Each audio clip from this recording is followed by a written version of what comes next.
Hello everyone, and welcome to our third or fourth tutorial. I can't remember which now. I'm starting to lose count. In this tutorial, we're actually going to be talking about the where clause and how to use the where clause. The where clause is exceptionally useful, and I use it almost in every query that I write. So the first thing we need to do is we need to create a new query. And let's just continue working with this person's .address table. So let's go ahead and do a select statement because currently that's all we know how to do is a select statement. So let's say select, let's say city from, and we want the person address table. Just to start out. Nothing we haven't already done before. So we have all these cities listed, and we know that we can do a distinct if we only want a list of just the individual cities themselves. But what if I only want cities where the name is Clay, but I want all the cities for Clay?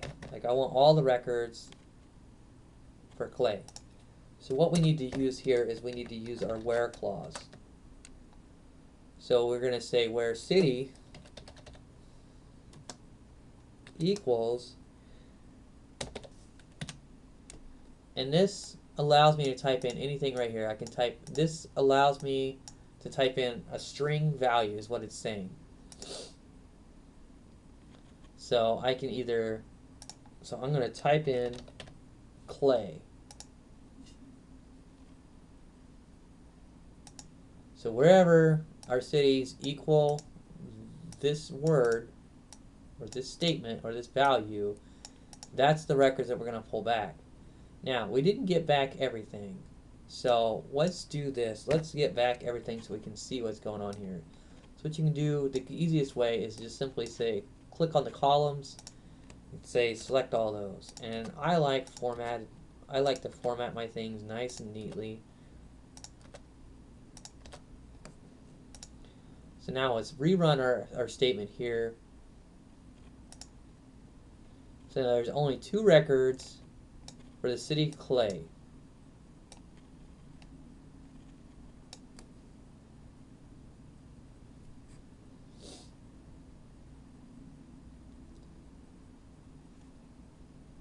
Which makes it very nice, very easy. So now we've filtered it down to what we want specifically. Now we know that Paris is a city as well, so let's go ahead and see if we can find Paris. I think I spelled Paris correctly, so let's go ahead and execute. It looks like I did. Alright, so as we can see here that we've got all the data for Paris. There's several records for Paris, so Paris must be apparently a popular place within this database. So a lot of people live there apparently. But now I just want to select just some basic information so I can find some more cities. So what I can do here, since I only have this highlighted, it will not execute my where clause because I do not have that highlighted. So this is another way to just quickly execute a query, like a portion of a query, if you only want to execute that. Now I will say exercise this with caution because it has happened to me where I've accidentally executed the wrong thing. But for now I know that I'm working in this test database and I'm not going to break anything. So I'm going to execute my query. And I want to look at some of these cities. So let's do Kenmore because Kenmore seems to have a good amount of data as well.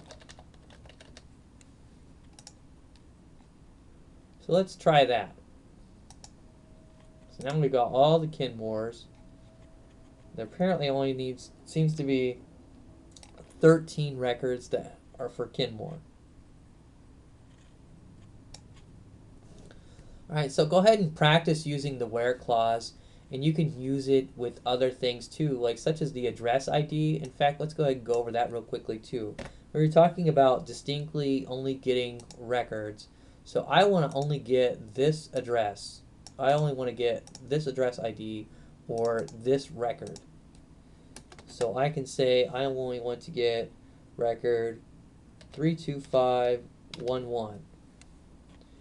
And because this is a value and it's not a string value but an actual number, I don't have to wrap this as a string